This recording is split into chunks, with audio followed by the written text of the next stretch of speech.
ये आकाशवाणी है।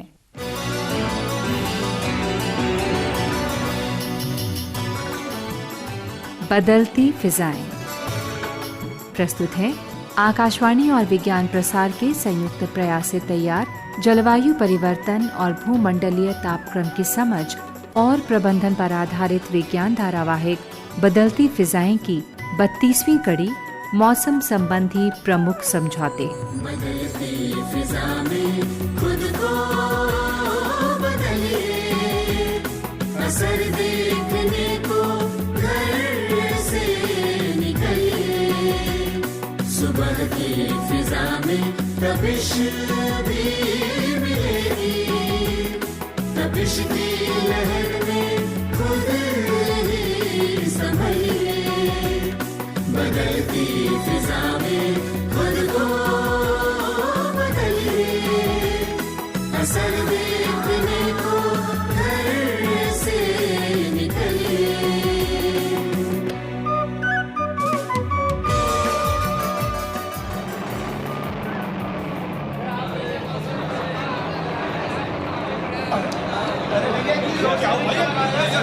अरे ये कंडक्टर भैया, ये क्या हो रहा है? बस को दूसरे रास्ते पर क्यों मोड़ रहे हो? अरे मैं अस्पताल कैसे पहुंचूंगी? अरे ये सब क्या है? स्कूल की छुट्टी होने वाली है और मुझे अपनी बेटी को स्कूल से घर लाना है। तुम इस प्रकार बस का रूट कैसे बदल सकते हो? समझ में नहीं आता। अरे पता नहीं क्या करना है। अरे चुप! अरे यार, तुम मुझे बिना कारण ही दोषी करार किए जा रहे हैं। वो सामने खिड़की से बाहर देखो, सब समझ में आ जाएगा। उधर कुछ हुआ है भैया, ये देखो तो। पुलिस लोगों को हटाकर उस तरफ चारों से घेर रही है। अरे कंडक्टर, कुछ पता चला क्या हुआ? अरे वही तो देख रहा। पता चला है कि पास ही में किसी फैक्ट्री से गैस का रिसाव हुआ है। अरे उसने किसी गैस का नाम तो बताया होगा आपको? संजय, मैं जान गई हूँ, ये अमोनिया गैस है। बाकू, इससे लगता है कि किसी फैक्ट्री में अमोनिया गैस का रिसाव हुआ है। अगर जल्द ही इसे और अधिक फैलने से रोका नहीं गया तो ये खतरनाक हो सकती है। बिल्कुल, ये किसी बड़ी दुर्घटना का रूप ले सकती है। शुरू में इससे आंखों में जलन महसूस होती है और संजय पता है, उसके बाद गले और नाक में पीड़ा शुरू हो जाती है। अगर इसका प्रभाव लगातार बना रहे तो बहुत बड़ी दुर्घटना घट सकती है। अरे हाँ, अरे लोगों को अस्पताल में ले जाना पड़ सकता है। अरे शांत हो जाइए। बाकुल, तुम तो दहशत फैला रही हो भाई। देखिए, ये कोई बड़ी बात नहीं है। शीघ्र ही गैस के रिसाव को बंद कर दिया जाएगा और स्थिति नियंत्रण में आ जाएगी। शांत हो जाइए। संजय, आशावादी होना ठीक है, पर सदा ये सफल रहे ये भी जरूरी नहीं है। मैं कुछ समझा नहीं। तुम कहना क्या चाहती हो? मैं ये कहना चाहती हूँ कि लोगों की याददाश्त बहुत छोटी होती है। पिछले साल इसी प्रकार की घटना यहाँ हुई थी और जानते हो, 6 घंटे तक उस पर नियंत्रण नहीं पाया जा सका था। याद आया। वो जगह यहाँ से 1 किलोमीटर दूर है। और जानती हो, दूसरे दिन के सभी समाचार पत्र उस घटना से भरे पड़े थे। अच्छा संजय, अब बताओ, हमने उस घटना से क्या सीखा? क्या सीखा? कुछ नहीं। कुछ नहीं? हाँ, कुछ नहीं। एक बात बताओ, क्यों ना उद्योगों को रिहायशी क्षेत्रों से हटाकर दूर ले जाया जाए? मतलब ये कि अगर मेरे अधिकार में होता ना तो मैं तुरंत इन्हें बंद करवा देती। अरे सुनो, बहुत से गरीब लोगों की रोजी रोटी इन्हीं से चलती है। आप इनके बंद होने की बात कैसे कर सकते हो? हाँ, अरे लोग बाग भूखे मर जाएंगे। क्यों? बिल्कुल ठीक कह रहे हैं, बिल्कुल ठीक कह रहे हैं। देखो बाकुल, अच्छा होगा कि हम यहीं उतर जाएं और किसी रिक्शे से कॉलेज चलें। ये ठीक रहेगा। चलो चलते हैं।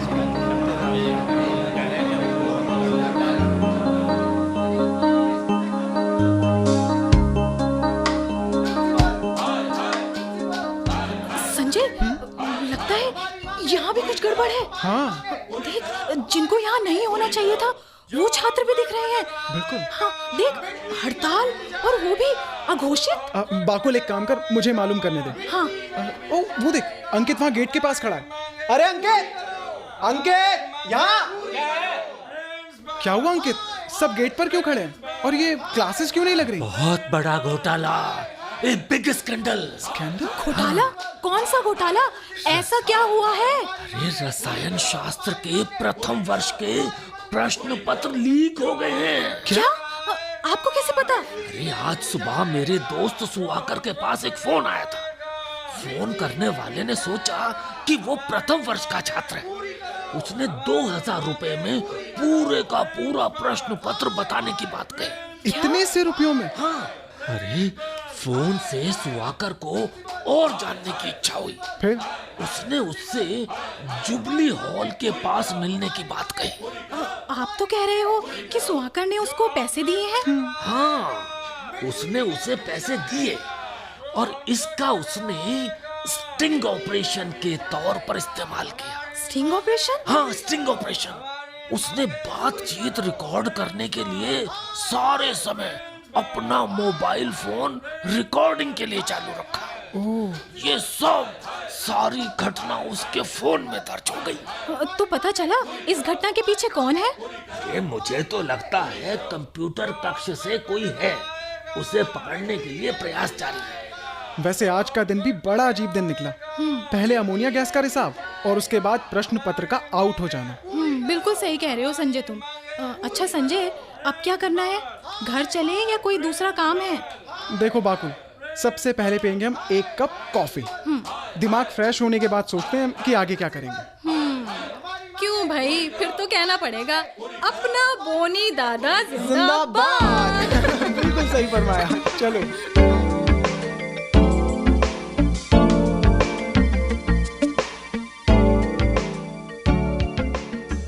बोनी दादा कैसे हो?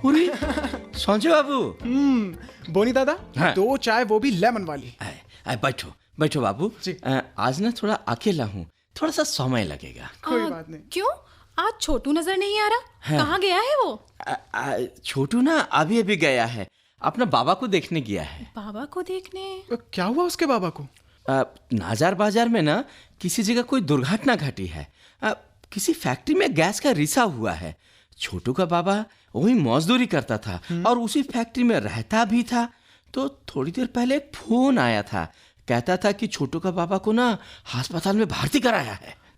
अरे बाकुल, हमारी बस को इसी दुर्घटना के कारण तो रोका गया था। हाँ संजय, लगता है काफी गंभीर बात है। छोटू का बाबा लगता है गैस के भंडार के पास ही कहीं रहता होगा, इसीलिए उस पर इसका असर ज्यादा पड़ा होगा। बच्चों, अमोनिया गैस की मांग बहुत बढ़ रही है, वो भी यूरिया के कारखानों में। ये उद्योग कभी इस प्रकार की फैक्ट्रियों को बंद नहीं होने देंगे। इनके पास सभी प्रकार के हथकंडे हैं। फारूक काका, एक कप चाय और चलेगा? हाँ बोनी, मन तो कर रहा है, लेकिन कड़क चाय बनाना आज गला बैठा हुआ है। मैंने कहा था चाय से गला ठीक नहीं होगा। किसी डॉक्टर को क्यों नहीं दिखाते? अरे भाई, मैंने बताया ना, पैसे नहीं है मेरे पास। काका, क्या हुआ आपके गले को? आराम से काका। अरे संजय बाबू, ये आपको कभी नहीं बताएंगे।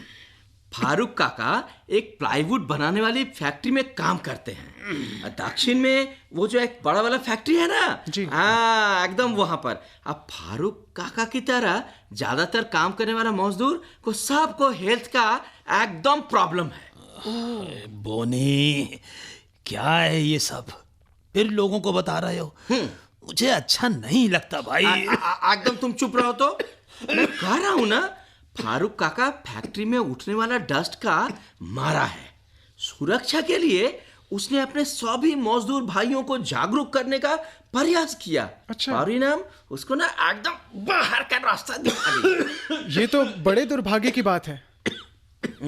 ये आप दोनों का नींबू का चाय। धन्यवाद। बहुत मजेदार। अंकु, पर फारूक, सॉरी फारूक काका। नहीं बेटा, मुझे फारूक ही कहो। ये मुझे अच्छा लगता है। देखो, कहीं भी औद्योगिक इकाइयां सुरक्षा के मापदंडों को पूरा नहीं करती हैं। कानून तोड़ने का वो कोई ना कोई रास्ता निकाल ही लेती हैं। फारूक काका अपना नहीं सबका बात करता है। आप लोग कॉलेज के छात्र लग रहे हो। जी अच्छा, फिर सीएफसी का नाम तो सुना ही होगा। आप क्लोरोफ्लोरोकार्बन की बात कर रहे हैं ना? बिल्कुल ठीक कहा। जी। इसके उत्पादन को बंद करने के लिए अंतर्राष्ट्रीय स्तर पर कानून बने, परंतु कौन इसकी परवाह करता है? काका, आप मॉन्ट्रियल समझौते की बात कर रहे हैं ना? हाँ बेटा। आपके इस विषय पर पकड़ की मैं प्रशंसा करती हूँ। मैं एकदम ठीक कह रहा था ना? हैं? उसको ना सारा जहान का चिंता है। रोजाना सुबह सुबह ये मेरा स्टॉल पर आता है और सारा समाचार पत्र को बहुत ध्यान से पढ़ता है। बोनी, ये प्रोटोकॉल 1987 में पास हुआ था, जब सभी देशों ने इस पर हस्ताक्षर कर दिए थे। वाह भाई वाह संजय, तुम्हें तो दिनांक और वर्ष रटे हुए हैं। ये 1987 का ही वर्ष था। हमें ये भी बताया गया है कि इस समझौते के तहत सीएफसी का उत्पादन सन 2010 के बाद पूरे विश्व में बंद कर दिया जाएगा। सभी गलत सूचनाएं हैं। एक सप्ताह पहले ही मैंने पढ़ा है कि चीन के 10 प्रांतों में अब भी सीएफसी अवैध रूप से काम में ली जा रही है। पर काका, जब उत्पादन बंद कर दिया गया है तो ये आ कहां से रही है? अरे बेटा, मंगोलिया में अनधिकृत इकाइयां काम कर रही हैं। यहाँ तक कि चीन में भी ये फैक्ट्रियां काम कर रही हैं। यदि ये हाल दूसरे देशों का है तो हमारे देश में अमोनिया गैस का गैर सुरक्षित उत्पादन कैसे रुक सकता है? सीएफसी गैसेस मुझे पता है, कई औद्योगिक इकाइयों में अब भी काम में ली जाती हैं। चीन में सीएफसी 11 का गद्दों के उत्पादन में धड़ल्ले से प्रयोग हो रहा है। निर्माण क्षेत्र में ताप रोधक के लिए इस प्रकार के फोम की बहुत मांग है। ये तो आश्चर्य की बात है। विभिन्न देशों के बड़े बड़े नेताओं द्वारा लिए गए निर्णयों का क्या हो रहा है? जहां से चले थे अभी वहीं पर है। बिल्कुल, ये सीएफसी गैसें पृथ्वी की ओजोन परत के लिए बहुत हानिकारक है। यदि ये परत गायब हो जाए तो घातक पराबैंगनी किरणें मींस अल्ट्रावायलेट रेज डायरेक्ट धरती पर पहुंचेंगी। नहीं, मुझको तो आशा है कि छोटू का बाबा ठीक होगा, हैं? किंतु अगर उसको अस्पताल में रुकना पड़ गया तो मेरे लिए तो समस्या हो जाएगी। बोनी, अगर छोटू यहाँ काम करता है तो तुम्हारे लिए समस्या हो सकती है। तुम बाल मजदूर अपराध के कारण जेल जा सकते हो। बिल्कुल। शुभ शुभ शुभ बोलो फारूक काका, मैं कभी तुमको चाय के लिए पैसा मांगा है? तुम मेरा आहित सोचता है। लेकिन सच्चाई तो यही है। क्या होगा अगर किसी दिन पुलिस आ जाए और छोटू को देखकर तुम्हें अपने साथ ले जाए? हाँ? यदि मैं छोटू को घर भेज देता हूँ तो देखो, मुझको नहीं लगता ना कि वो मेरा दुकान को छोड़ सकेगा। ठीक है, दुर्गा पूजा के बाद मैं उसको एक स्कूल में दाखिला दिलाना चाहता हूँ। बोनी दादा, ये तो ठीक है, पर कानून का भी ख्याल रखना जरूरी है। बिल्कुल। अच्छा संजय, अब चलते हैं। हो सकता है धरना समाप्त हो गया हो सकेगा तो मैं अपने प्रैक्टिकल का काम करना चाहूंगी। ये ठीक रहेगा। बोनीदा, ये लीजिए अपने पैसे।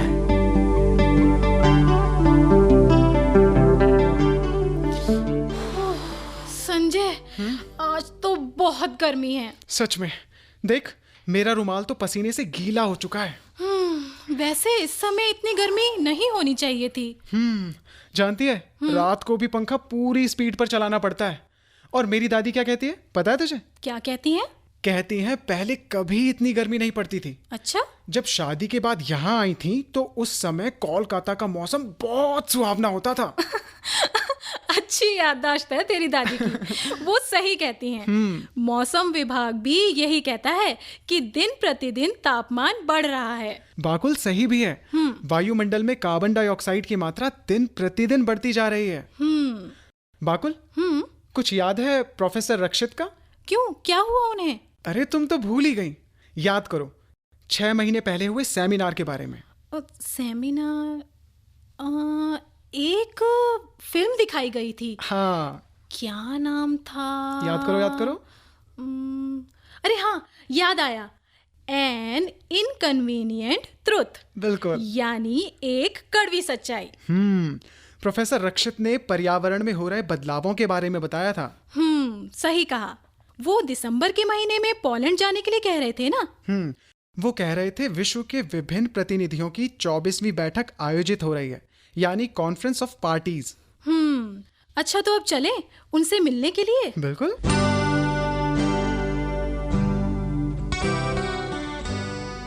सर। कौन? Good morning sir. Good morning sir. Good morning. कौन? सर, मैं बाकुल। और मैं संजय। इधर आओ अंदर। जी। अच्छा बताओ क्या बात है? तुम्हारे सभी साथी तो गेट पर हैं और तुम दबे पांव मुझे मिलने चले आए हैं? नहीं सर, ऐसा नहीं है। दरअसल सेमिनार में दिए गए आपके भाषण ने हमें बहुत प्रभावित किया था। अच्छा, बैठो, बैठ जाओ। Thank you sir. Thank you sir. किस सेमिनार की बात कर रहे हो? वो जो पर्यावरण पर आयोजित किया गया था? जी सर। जी। बहुत ही जानकारी वाला था। आपने कहा था कि आप पोलैंड भी जा रहे हो। हाँ, मैं वहाँ गया था। इसे COP24 यानी कि कॉन्फ्रेंस ऑफ पार्टीज की 24वीं बैठक कहा गया था। सर, हम जानना चाहते हैं वहाँ क्या हुआ। धरती का तापमान बढ़ रहा है, इसे रोकने के क्या प्रयास हो रहे हैं? अच्छा, पोलैंड की प्रगति तुम ये जानना चाहते हो? हाँ सर। अच्छा बच्चों, ये बताओ कि इस प्रकार की अंतर्राष्ट्रीय बैठकों में आखिर क्या होता होगा? सर, कुछ समझौतों पर हस्ताक्षर हुए होंगे। हाँ बिल्कुल। यदि हस्ताक्षर हो भी जाएं तो उसे लागू करना इतना आसान नहीं है। जी सर। अब क्या समस्याएं हो सकती हैं इसे समझना भी सरल नहीं है। तो सबसे पहले पर्यावरण पर जो समझौता हुआ था उसे क्योटो प्रोटोकॉल के नाम से जाना जाता है। जी। सर, ये 1997 की बात है ना? हाँ बिल्कुल, बहुत अच्छा। लगता है सेमिनार को तुमने ध्यान से सुना था। सर, संजय आंकड़ों को बहुत जल्दी याद कर लेता है। अच्छा, वेरी गुड, ये एक अच्छा गुण है। Thank you sir. हाँ, तो इस बार ये सम्मेलन जो पोलैंड में आयोजित किया गया था, इसकी बुनियाद पेरिस समझौता जो कि 2010 में हुआ था उससे बनी थी। उसको आधार प्रदान करने के लिए इस आयोजन की बहुत महत्वपूर्ण भूमिका थी। हाँ सर, मैंने समाचार पत्रों में इसके बारे में पढ़ा था, पर मैं समझ नहीं पाई पेरिस सम्मेलन इतना महत्वपूर्ण क्यों है? जी। देखिए, मैं बताता हूँ। क्योटो प्रोटोकॉल में यह साफ कहा गया था कि विकसित देशों को सन 2012 तक घटाकर अपने यहाँ ग्रीन हाउस गैसों का स्तर कितना कम करना है। इसके बाद एक नए समझौते की जरूरत थी। इसको सभी देशों ने पेरिस संधि में हस्ताक्षर किए थे। तो सर, इस बार क्या लक्ष्य रखे गए थे? उद्देश्य यही था कि बढ़ रहे तापमान का स्तर 1.5 सेल्सियस तक रखा जाए, जो कि औद्योगिक क्रांति से पहले था। दूसरा, इस प्रकार के मुद्दों के लिए धन की व्यवस्था करना। सर, क्या इसके लिए विश्व के सभी देश सहमत हो गए थे? पर मैंने तो सुना है कि संयुक्त राज्य अमेरिका इसका विरोध कर रहा है। तुमने बिल्कुल ठीक सुना है। जी। अमेरिका इस समझौते में सन 2016 में शामिल हुआ था, परंतु जुलाई 2017 में इससे हटने की घोषणा कर दी। हालांकि नवंबर 2020 तक वो इस समझौते का भाग बना रहेगा, क्योंकि इससे पहले वो इसे छोड़ नहीं सकता। ओह, अच्छा अच्छा, यही कारण है कि पेरिस का समझौता अपने लक्ष्य से पिछड़ रहा है। देखो, अभी किसी निर्णय पर पहुंचना उचित नहीं है। हमें आशावादी होना चाहिए। ये समझौता 184 देशों द्वारा पास कर दिया गया है और नवंबर 2016 से लागू भी हो गया है। पेरिस सम्मेलन की कई उपलब्धियां भी रही हैं। वो क्या सर? अब जैसे 18 विकसित देशों ने प्रतिवर्ष $100 बिलियन की धनराशि देने का वादा किया था। इस धन को गरीब देशों में पर्यावरण सुधार के काम में लगाया जाएगा और खुशी की बात यह है कि अभी तक $70 बिलियन जुटाए जा चुके हैं। 70 बिलियन? सर, मैं कुछ समझा नहीं। आज सुबह ही एक फैक्ट्री में अमोनिया गैस का रिसाव हुआ है। ज्यादातर लोग चाहते हैं कि इस प्रकार की औद्योगिक इकाइयों को बंद कर दिया जाए। हाँ सर, पर इनमें काम करने वाले लोगों का क्या होगा? मैं देखो अब भी तुम्हारे विचारों से सहमत नहीं हूं। क्यों सर? सर, सभी देशों में इस प्रकार के कदम उठाए जाने का मतलब है कि जीवाश्म ईंधन पर प्रतिबंध, यानी पूर्ण रोक। मैंने ठीक कहा ना सर?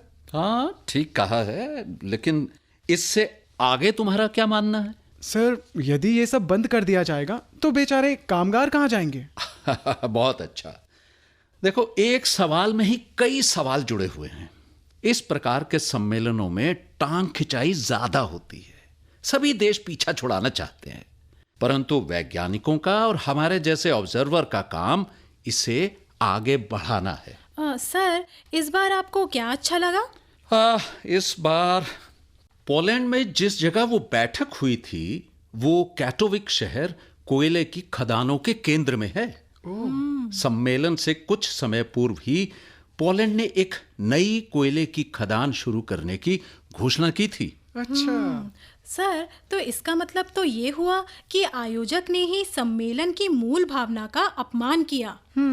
तुम ठीक कह रही हो, परंतु उनके द्वारा उठाए गए मुद्दों पर भी ध्यान देना आवश्यक है। वो क्या सर?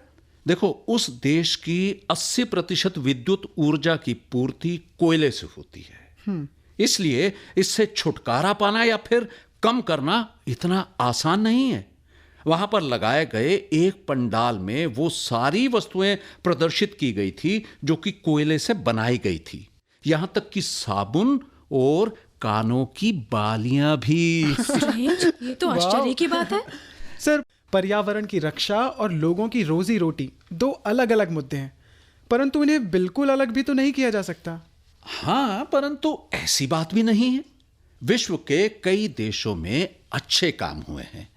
कोयले की खपत को कम किया जा रहा है। दूसरी, गैर पारंपरिक ऊर्जा स्रोत का प्रयोग बढ़ रहा है। मैंने अमेरिका की एक आदिवासी जनजाति के बारे में पढ़ा है कि उन्होंने कोयले वाले क्षेत्रों को किसी कंपनी को पट्टे पर दिया है। अच्छा। पर यह शर्त रखी है कि स्थानीय लोगों को काम पर रखा जाएगा। प्रदूषण से अब सारा क्षेत्र प्रभावित हो गया है, जिसका प्रभाव जनजाति के लोगों पर भी पड़ रहा है। ये ठीक कह रही हो तुम। इसीलिए गैर सरकारी संस्थाएं आगे आ रही हैं, जिससे कि वो उनके लिए नए रोजगार के क्षेत्र उपलब्ध करवा सकें। देखो संजय जी, आशाएं सदैव बनी रहती हैं। बिल्कुल सर, और इस प्रकार के काम हमेशा प्रशंसनीय हैं। यस, बिल्कुल। बट सॉरी, देखिए अब तुम लोगों को जाना होगा।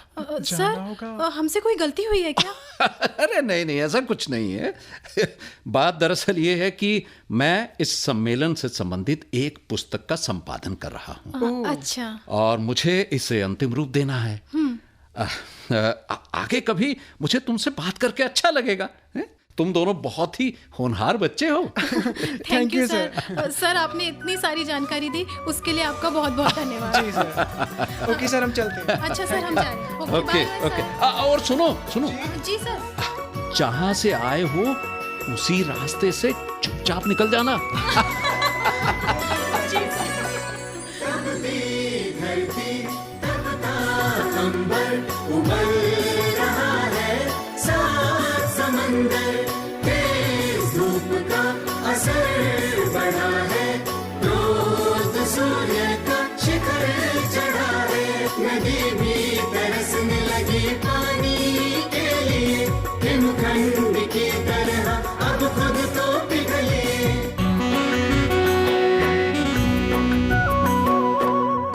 बदलती फिजाएं। अभी आप आकाशवाणी और विज्ञान प्रसार के संयुक्त प्रयास से तैयार जलवायु परिवर्तन और भूमंडलीय तापक्रम की समझ और प्रबंधन पर आधारित विज्ञान धारावाहिक बदलती फिजाएं की 32वीं कड़ी सुन रहे थे, मौसम संबंधी प्रमुख समझौते, आलेख व अनुसंधान डॉक्टर मानस प्रतिम दास का था। हिंदी अनुवाद सविता यादव। शीर्षक गीत डॉक्टर मेहता नगेंद्र सिंह। समन्वय डॉक्टर नकुल पराशर और डॉक्टर बीरेंद्र कुमार त्यागी। निर्देशन शरद शर्मा। प्रस्तुति सहायक नवीन कुमार। और इस कड़ी के प्रस्तुतकर्ता थे दिलीप झा। भाग लेने वाले कलाकार थे किशोर सहजानी, ऋषि उनियाल, शिखा वर्मा, विजय नाग्याल, सुनील लोहिया और संजय वर्मा। साथियों, अभी जाइए नहीं, अब समय है आपसे किए जाने वाले प्रश्नों का। हम आपसे 2 प्रश्न पूछेंगे और सही उत्तर भेजने वाले श्रोताओं को लकी ड्रॉ द्वारा निकाले गए परिणामों के आधार पर विज्ञान प्रसार द्वारा आकर्षक पुरस्कार दिए जाएंगे। हमारा आज का पहला प्रश्न है, अमोनिया की मांग किन कारखानों में अधिक है? और हमारा दूसरा प्रश्न है, CFC का मतलब क्या है? तो हमारा पता नोट करें। विज्ञान धारावाहिक बदलती फिजाएं द्वारा निदेशक विज्ञान प्रसार, A50 institutional area, sector 62, Noida 201309। आप अपने उत्तर हमें ईमेल द्वारा भी भेज सकते हैं। हमारा ईमेल पता है radio@vigyanprasar.gov.in।